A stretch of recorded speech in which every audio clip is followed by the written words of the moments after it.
5 T20ల సిరీస్లో భాగంగా ఈరోజు అంటే ఫిబ్రవరి 2 ఆదివారం నాడు ఇండియా ఇంగ్లాండ్ జట్ల మధ్య ఈ సిరీస్లో చివరిదైనటువంటి 5వ T20 మ్యాచ్ జరగబోతుంది.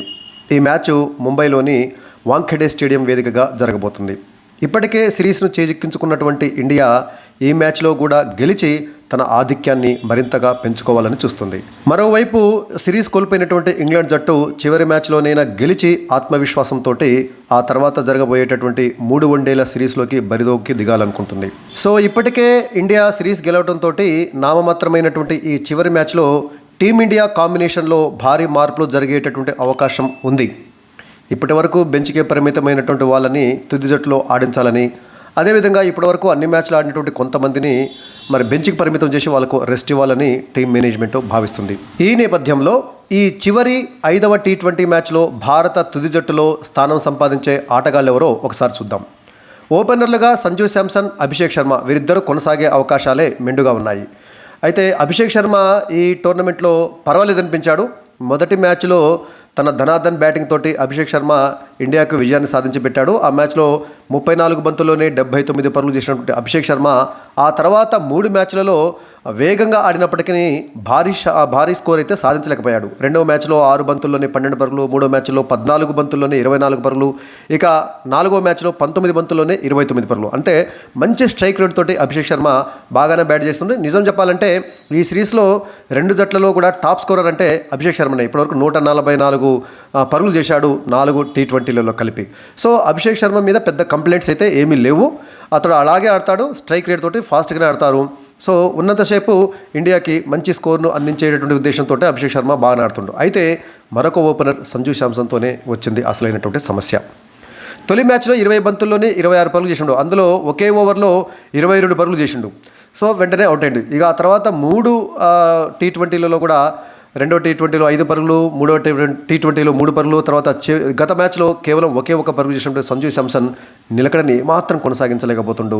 సో చేస్తే సెంచరీ లేదంటే సింగిల్ స్కోర్ అన్నట్టుగా ఉంది సంజు శాంసన్ యొక్క వ్యవహారం. సో సంజు శాంసన్ సెంచరీ కొట్టినప్పుడల్లా తన కండల్ని ప్రదర్శిస్తారు కదా, మళ్ళీ ఎప్పుడు తన యొక్క మజిల్ పవర్ను చూపిస్తాడో చూడాలి సంజు శాంసన్. ఈ మ్యాచ్ సంజు శాంసన్కి చాలా కీలకమైనదని చెప్పాలి. ఈ మ్యాచ్లో కూడా అతడు రాణించకపోతే మాత్రము మరి విమర్శకులు అతని మీద మరింత విమర్శనాస్త్రాలు సంధించేటటువంటి అవకాశం ఉంది. ఎప్పుడో ఒకసారి సెంచరీ కొట్టి ఆ తర్వాత 10 మ్యాచ్ల పాటు నేను జట్టులో స్థానం సంపాదిస్తాను అంటే కుదరదు కదా. సో 2-3 మ్యాచ్లు ఫెయిల్ అయినప్పటికీ తర్వాత అయినా నిలబడాలి. సో సంజు శాంసన్కి ఏమాత్రము క్రీజులో నిలబడే ఓపిక లేకుండా ముందు వెనుక చూడకుండా, ఎందుకంటే ఓపెనర్గా వస్తుంది కాబట్టి అవసరమైతే 1-2 ఓవర్లు కాస్త కుదురుకునేందుకు సమయం తీసుకున్నా పర్వాలేదు, కానీ భారీ స్కోరు అందించాల్సినటువంటి అవసరము మరి ఓపెనర్ల మీద ఉంటుంది. కాబట్టి సంజు శాంసన్ ఈ మ్యాచ్లోనైనా రాణిస్తాడో లేమో చూడాలి. ఇక 3వ స్థానంలో తిలక్ వర్మ వచ్చే అవకాశం ఉంది. తిలక్ వర్మ మనకు తెలుసు, ఫస్ట్ మ్యాచ్లో 16 బంతుల్లోనే 19 పరుగులు చేసి నాట్అవుట్గా నిలిచాడు. ఆ తర్వాత రెండవ మ్యాచ్లో తిలక్ వర్మ చాలా క్రూషియల్ టైంలో బ్యాటింగ్కి వచ్చి నిలకడగా ఆడి 55 బంతుల్లో 72 పరుగులు చేసి నాట్అవుట్గా నిలిచి ఒంటరి పోరాటం చేసి ఆ సెకండ్ T20 మ్యాచ్లో ఇండియాకు విజయాన్ని అందించిండు. ఇక 3వ మ్యాచ్లో 14 బంతుల్లోనే 18 పరుగులు చేసినటువంటి తిలక్ వర్మ 4వ మ్యాచ్లో అంటే చివరిసారికి జరిగినటువంటి మ్యాచ్లో మాత్రము తను ఎదుర్కొన్నటువంటి తొలి బంతికే భారీ షాట్ కొట్టి డక్అవుట్ కావడం జరిగింది. సో తిలక్ వర్మ కూడా తన కన్సిస్టెన్సీని నిలబెట్టుకోవాలంటే ఈ మ్యాచ్లో రాణించాల్సినటువంటి అవసరం ఉంది. ఇక 4వ స్థానంలో కెప్టెన్ సూర్యకుమార్ యాదవ్ వస్తాడు. సో సూర్యకుమార్ యాదవ్ ఈ సిరీస్ మొత్తంలో దారుణంగా విఫలమైందంటే కెప్టెన్ సూర్యకుమార్ యాదవే. సో మొన్న బోర్డర్ గవాస్కర్ ట్రోఫీలో రోహిత్ శర్మ తన బ్యాటింగ్ ఫెయిల్యూర్ తోటి ఎన్ని విమర్శలు ఎదుర్కొండో ప్రస్తుతం సూర్యకుమార్ యాదవ్ కూడా అన్ని విమర్శలను ఎదుర్కోవాల్సిన పరిస్థితి ఏర్పడింది. సో ఫస్ట్ మ్యాచ్లో డక్అవుట్ అయినటువంటి సూర్యకుమార్ యాదవ్ రెండవ మ్యాచ్లో 12 పరుగులు, మూడవ మ్యాచ్లో 14 పరుగులు చేశాడు. ఇక మొన్న జరిగినటువంటి 4వ T20లో 4 బంతులు ఆడి ఒక్క పరుగు కూడా చేయకుండా డక్అవుట్ అయ్యాడు. సో కాబట్టి సూర్యకుమార్ యాదవ్ ఇప్పటివరకు ఈ సిరీస్లో చాలా లో స్కోర్ చేసిండు, చాలా ఫెయిల్యూర్ ఉన్నాయి. అతడికి కూడా అంటే ముఖ్యంగా సంజు శాంసన్, సూర్యకుమార్ యాదవ్ వీరిద్దరికీ ఈ మ్యాచ్ చాలా కీలకమైనదిగా చెప్పుకోవచ్చు. ఇక 5వ స్థానంలో హార్దిక్ పాండ్యానా, శివం దుబేనా వీరిద్దరిలో ఎవరో ఒకళ్ళే ఉండేటటువంటి అవకాశం ఉంది. శివం దుబే మొన్న మ్యాచ్లో చాలా కీలకమైనటువంటి ఇన్నింగ్స్ ఆడాడు కదా, 34 బంతుల్లోనే 53 పరుగులు చేసి ఇండియా విజయంలో కీలక పాత్ర పోషించాడు కదా. అయితే కంకషన్ సబ్స్టిట్యూట్గా హర్షిత్ రాణాను పంపి శివం దుబే రెస్ట్ తీసుకోవడం జరిగింది. దాని మీద కాస్త విమర్శలు కూడా బాగానే వచ్చాయి. సో శివన్ దుబేని మరి పక్కన కూర్చోబెట్టి హార్దిక్ పాండ్యానే కొనసాగించే అవకాశం ఉంది. హార్దిక్ పాండ్యా పర్వాలేదు, ఈ బ్యాటింగ్లోనూ అటు బౌలింగ్లో కూడా మంచిగానే రాణించాడని చెప్పాలి. మొత్తంగా 103 పరుగులు చేసిండు. ఫస్ట్ మ్యాచ్లో, సెకండ్ మ్యాచ్లో పెద్దగా రాణించకపోయినప్పటికీ మూడో మ్యాచ్లో 40 పరుగులు చేసినా స్ట్రైక్ రేట్ సరిగా లేకపోవడం వల్ల ఆ మ్యాచ్లో ఓడిపోయింది. అప్పుడు హార్దిక్ పాండ్యా మీద కూడా విమర్శించాయి. కానీ 4వ T20 మ్యాచ్లో 30 బంతుల్లోనే 53 పరుగులు చేసి ఇండియా విజయంలో కీలక పాత్ర పోషించిండు హార్దిక్ పాండ్యా. ఇక అదేవిధంగా ఫస్ట్ మ్యాచ్లో 2 వికెట్లు, తర్వాత 1 వికెట్, తర్వాత 2 వికెట్లు, ఇలా వికెట్లతోటి కూడా హార్దిక్ పాండ్యా బౌలింగ్తో కూడా ఇండియాకి కీలకమైనటువంటి పాత్ర పోషిస్తుంది. కాబట్టి శివన్ దూబేని బెంచ్కి పరిమితం చేసి, ఎందుకంటే హెడ్ ఇంజరీ కావటం వల్ల కాస్త మైల్డ్ హెడ్ ఏక్ ఉంది కాబట్టి అతను ఇప్పుడు ఈ చివరి T20లో శివన్ దూబేని దించినా కూడా ఇంగ్లాండ్ అప్పుడే అతడు రికవరీ అయ్యాడా, మొన్ననే కూర్చోబెట్టారా అనేటటువంటి చిన్న చిన్న విమర్శలు కూడా వస్తాయి. కాబట్టి ఎందుకైనా మంచిదని చెప్పేసి శివన్ దూబేని బెంచ్కి పరిమితం చేసి హార్దిక్ పాండ్యానే కొనసాగించే అవకాశం ఉంది. ఇక 6వ స్థానంలో బ్యాటింగ్ ఆల్రౌండర్ రమన్దీప్ సింగ్ ఈ మ్యాచ్ ద్వారా అరంగేట్రం చేసే అవకాశం ఉంది. ఎందుకంటే ముంబైలోని వాంఖడే స్టేడియము పేస్ బౌలర్లకు బాగా సహకరిస్తుంది అనేటటువంటి అభిప్రాయం నేపథ్యంలో 3 స్పిన్నర్లకు బదులుగా 2 స్పిన్నర్లు ఆడించి రవి బిష్ణోయ్ని పక్కన కూర్చోబెట్టి రమన్దీప్ సింగ్, ఎందుకంటే రమన్దీప్ సింగ్ హార్డ్ హిట్టర్, మంచి బ్యాటింగ్ చేయడంతో పాటు పేస్ బౌలింగ్ కూడా చేసేటటువంటి సామర్థ్యం ఉంది. కాబట్టి రవి బిష్ణోయ్ స్థానంలో రమన్దీప్ సింగ్ను తీసుకునేటటువంటి అవకాశం ఉంది. రవి బిష్ణోయ్ మొన్న 4th T20 మ్యాచ్లో బ్రహ్మాండంగా బౌలింగ్ చేసిండు, 3 వికెట్లు తీయడం జరిగింది. అయితే అంతకుముందు మ్యాచ్లలో పెద్దగా రాణించలేదు. సో ఒక పేస్ బౌలర్ని ఎక్స్ట్రా తీసుకోవాలని అనుకుంటే మాత్రము రమన్దీప్ సింగ్ ఈ మ్యాచ్ ద్వారా అరంగేట్రం చేసే అవకాశం ఉంది. ఇక ఆ తర్వాత 7వ స్థానంలో అక్షర్ పటేల్ పర్వాలేదు, ఈ సిరీస్లో తన బౌలింగ్ తోటి బాగానే ఆకట్టుకుంటూ బ్యాటింగ్ పెద్దగా చేసే అవకాశం రాలేదు. చేసినప్పటికీ అవకాశం వచ్చినప్పుడు కూడా పెద్దగా బ్యాటింగ్లో అయితే అక్షర్ పటేల్ ఆల్రౌండర్గా బ్యాటింగ్లో రాణించలేదు, కానీ బౌలింగ్లో అయితే పర్వాలేదు. అయితే అక్షర్ పటేల్ వైస్ కెప్టెన్ కాబట్టి ఖచ్చితంగా ఈ మ్యాచ్ ఆడే అవకాశాలే బాగా ఉన్నాయి. ఇక 8వ స్థానంలో ఫినిషర్ రింకు సింగ్ వచ్చేట్టు అవకాశం ఉంది. సో స్థానాలు కాస్త అటు ఇటు ఉండొచ్చు.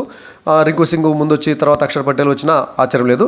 ఇక రింకు సింగ్ ఫస్ట్ మ్యాచ్లో ఆడినప్పటికీ అతనికి బ్యాటింగ్ ఛాన్స్ రాలేదు. 2-3 మ్యాచ్లలో గాయంతో పక్కన కూర్చోబెట్టారు. మొన్న 4వ మ్యాచ్లో మళ్ళీ బరిలోకి దిగినటువంటి రింకు సింగ్ 26 బంతుల్లోనే 30 పరుగులు చేసిండు. అయితే స్ట్రైక్ రేట్ తక్కువ ఉన్నప్పటికీ కీలకమైన సమయంలో, వికెట్లు కోల్పోయిన సమయంలో రింకు సింగ్ వికెట్ల వద్ద పాతుకుపోయి మరి వికెట్ల పతనాన్ని అడ్డుకొని పరుగులు సాధించాడు. కాబట్టి రింకు సింగ్ ఖచ్చితంగా ఈ మ్యాచ్లో ఆడే అవకాశం ఉన్నాయి. ఇక ఆ తర్వాత 9వ స్థానంలో హర్షిత్ రాణా, తెలుసు కదా, 4th T20 మ్యాచ్లో హర్షిత్ రాణా కంకషన్ సబ్స్టిట్యూట్గా వచ్చి బౌలింగ్ చేసి అద్భుతంగా 3 వికెట్లు తీయడంతో అదే అతనికి అరంగేట్రం మ్యాచ్, అనుకోకుండా బరిలో దిగడం జరిగింది, మంచిగా రాణించాడు. కాబట్టి ఈ మ్యాచ్లో హర్షిత్ రాణాను కొనసాగించే అవకాశాలు పుష్కలంగా ఉన్నాయి. ఇక ఆ తర్వాత 10వ స్థానంలో మహమ్మద్ షమీ తిరిగి మళ్ళీ జట్టులోకి వచ్చే అవకాశం ఉంది.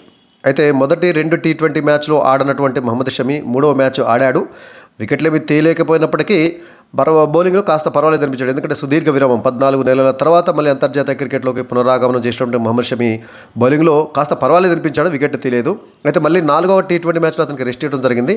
అయితే ఇప్పుడు చివరి మ్యాచ్లో ఆడించే అవకాశాలు ఎక్కువ, ఎందుకంటే అతనికి మ్యాచ్ ప్రాక్టీస్ కావాలి. కాబట్టి రేపు 3 వన్డేల సిరీస్లో కూడా అతను ఆడతాడు. కాబట్టి ఈ మ్యాచ్లో హర్షదీప్ సింగ్ స్థానంలో మహమ్మద్ షమీని ఆడించేటట్టు అవకాశాలే పుష్కలంగా ఉన్నాయి. అయితే హర్షదీప్ సింగ్ బ్రహ్మాండంగా రాణించిండు, వికెట్లు తీయడంతో పాటు మంచి బౌలింగ్ ప్రదర్శన చేసిండు. అయితే హర్షదీప్ సింగ్కి రెస్ట్ ఇచ్చి మహమ్మద్ షమీని తిరిగి జట్టులోకి తీసుకునే అవకాశం ఉంది. ఇక చివరి స్థానంలో అంటే 11వ స్థానంలో వరుణ్ చక్రవర్తి, ఈ సిరీస్లో తన అద్భుతమైనటువంటి బౌలింగ్ తోటి ఇండియా విజయాలలో కీలక పాత్ర పోషించినటువంటి వరుణ్ చక్రవర్తి మరి 11వ స్థానంలో బ్యాటింగ్ వస్తాడు. మొత్తంగా వరుణ్ చక్రవర్తి ఈ సిరీస్లో 12 వికెట్లు తీసిండండి. అటు ఇంగ్లాండ్ బౌలర్లలో కానీ ఇటు ఇండియా బౌలర్లలో కానీ టాప్ వికెట్ టేకింగ్ బౌలర్. 12 అంటే 4 మ్యాచ్లలో 12 వికెట్లు అంటే సగటున ప్రతి మ్యాచ్లో 3 వికెట్లు.